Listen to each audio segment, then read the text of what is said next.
Okay, so Alexis and I have been out just having a small shopping at Tjmaxx, and we're crossing the road because there's no one there to get to our car.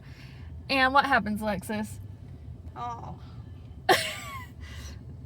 This lady, as we're like walking, once we started at the road, there was nobody there. That's why we started crossing. And all of a sudden, this lady comes flying in, and she sees us with the crutches, and she just cuts right in front of us to go to her parking spot. And we're like, what? So her window's halfway down, and I'm like, hey, we're crossing with crutches over here. No, just kidding. He didn't smack the car, but I'm like, we're crossing. And we hobble over, get Alexis in her spot. She's killing it over here. She's not even that slow on her crutches. That lady was just wild.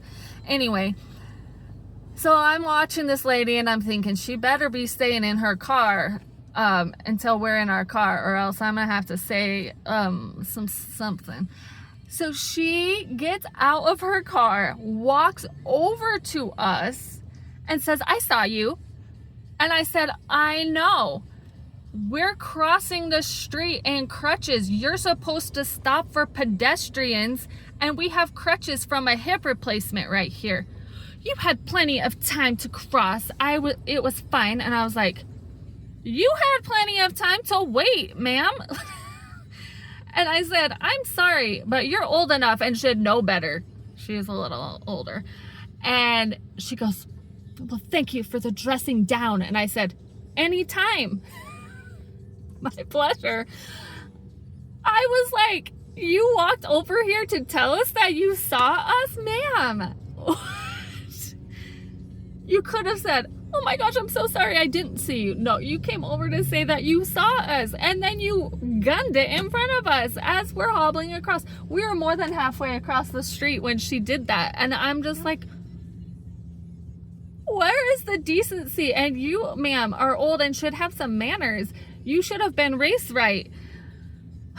Her act right was not installed correctly, I don't think, but she did get a little bit of what I had to say. She's welcome. Anyway, we're having a great shopping day. That was just a wild thing to go and tell us that she saw us. She did see us, and she heard us too, I think.